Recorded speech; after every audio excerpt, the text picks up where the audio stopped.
Hey, welcome to The Fix. I'm Tucker. And I'm Travis. And today we are going to be teaching our friend Taylor here how to weld. Now, welding is something that Travis has a lot of experience with, and so we're going to kind of let him take the reins, but we have his trailer here that needs some cleanup. So tell us a little bit about welding in general, if you don't know what it is and why it can be so helpful. Okay, so welding is the complete fusion of metal to itself. You're taking two pieces of metal and you'll create a liquid between them that hardens and then combines them for forever, essentially.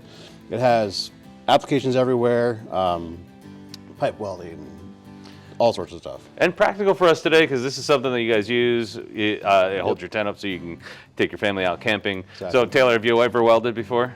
I've never welded before. Okay, so we're going to take it from the very beginning. We have a new welder that Lincoln sent to us to demo, so we're going to unpack that, show you what it is, tell you a little bit about it, and then get to it.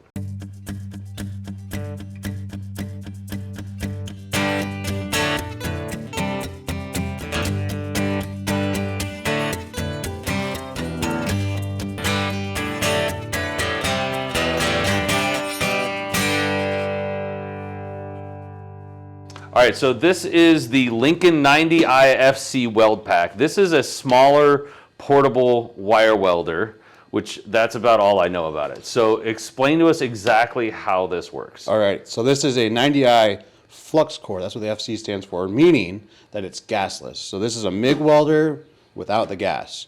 This runs a wire on a spool about this size. We'll run through here and come back out. And the wire acts as an electrode, which is your contact point where it heats up the metal, and then you have your ground. So this is that has to be attached to whatever we're welding, correct? Correct. But like you said, this has no gas, so it's just got... It's basically just feeding that through with electricity. Yep. Right? Creating current, and then melting, and then solidifying. So, all right, so show us how to load the wire, because I know that has to happen, has to feed through the hose or whatever we call that into the gun, and then we have to do a little bit of cleanup because you need clean surfaces to weld to, correct? Absolutely. All right, let's show everybody how to do this. All right, Taylor, so I'm going to show you how to take this spool and we're going to load it into this, okay? So first things we're going to do, we got to turn the machine on. So there's a switch on the back here. Up is on, down is off.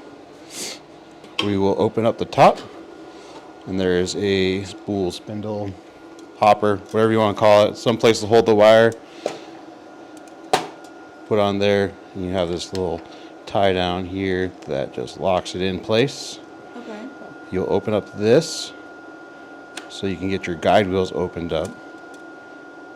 Set it into this hole here, and you'll run it through, and there's a little metal sleeve here, so you got to get it through this portion into the sleeve, and then you can close it up and use the welding gun to pull it the rest of the way through.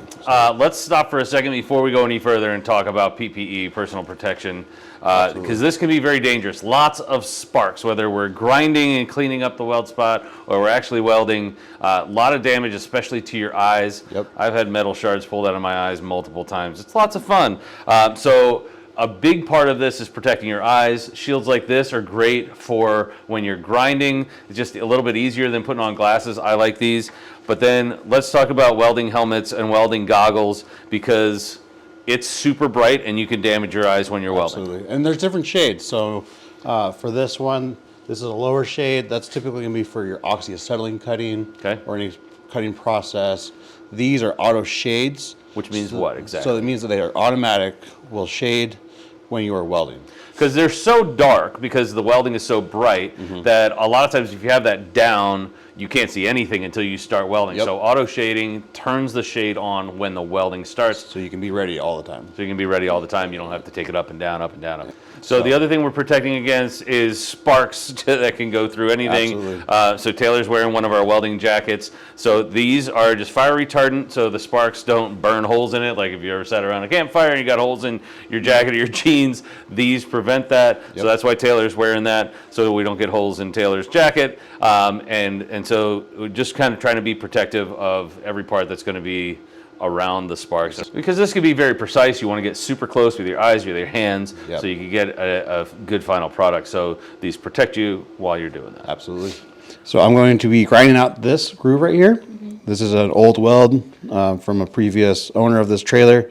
I'm going to pull all these, the spatter is what it's called, little tiny balls, molten balls that just got stuck to the metal. And then just make it nice and ready for a new weld.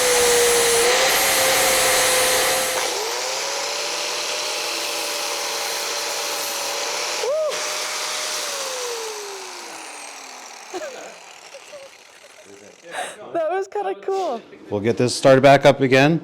I prepped a small spot so we can put our ground on, which is required so that it can create the current for the weld. All right, Taylor, we got our material prepped, our gloves on, our helmets on, and we're ready to go. Let's get it. So this top one's voltage. Basically means how much heat you're pushing through it. Too much can eat away the metal. Too little would be cold, and then it's not melted. Too little, you get too big of a bead. Too small, it's too small. It gets flat. So gotta be, how gotta do just you be right. determine what size of a bead you need for this? It's all based on your thickness of your material. Okay. We're gonna run some trial beads and just get it right. Ran in so we know we are at the place we need to be with it. Okay. Cool. So I'm going to run a couple test beads. They're going to be Okay. small. And then once we're where I feel it looks good, we'll do this bead.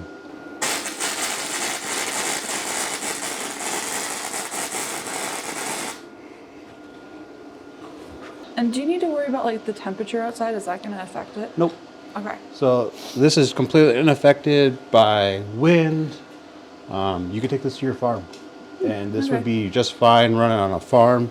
All you need is your 120 voltage coming from your regular 3-prong outlet. Okay. And this will do just fine. So this automatically protects itself from oxidization and puts on a coating. So Okay, so Travis, I have tinkered with welding in the past, but it always comes out looking pretty ugly and fast. So walk me through the technique that you're using when you're welding that actually makes it look professional and actually work a little bit better. of course. So my personal technique is typically circles or a crescent moon. It's a little bit of either a pushback with the weld bead, the pool that you're working with. A lot of times it really just depends on the welding or the welder. They all have their own technique they build over the course of their careers. Yeah. But those are some of my favorites that I go to. Yeah, it's something that's always fascinated me about welding is that there's a very artistic piece to it. Absolutely. When it comes to the movement, where you're placing your hands, how you're moving the welding stick, and what you're doing with your hands as you're actually like pouring molten metal into a crack, into a crevice to get it to basically glue together. And it's artistic and it has to be functional because I mean you can't just make it look pretty. If it doesn't work, it's got to hold. Right. So my favorite process is either a half moon or a zigzag. Okay. And then all that means is that when I'm welding, I'm going to be going like this, or I'm going to be going like this. Okay. But this really gets you that distinct shape of a weld when it has like that nice curve. And what that means is you're actually controlling the puddle. Okay. So you have a molten puddle when you're welding, and that means you can control it. It follows the heat, and so what you're doing is you're making it so it fills in the gaps between the material that you're working with. So if you want to give her a go, feel free to go along the line of this one. Yeah. So it's like a pencil. It's like a pencil. But like it's a pencil that you don't have to quite touch the paper with. And imagine your pencil lead is constantly going out.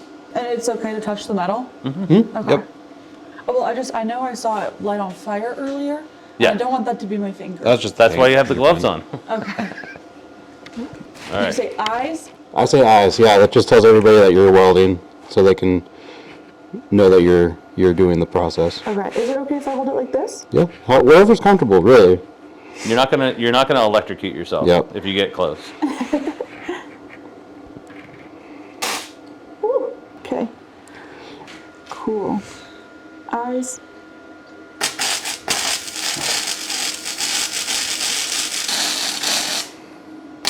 Oh. I got it stuck. No, you're good. Keep going. Keep going. Yep.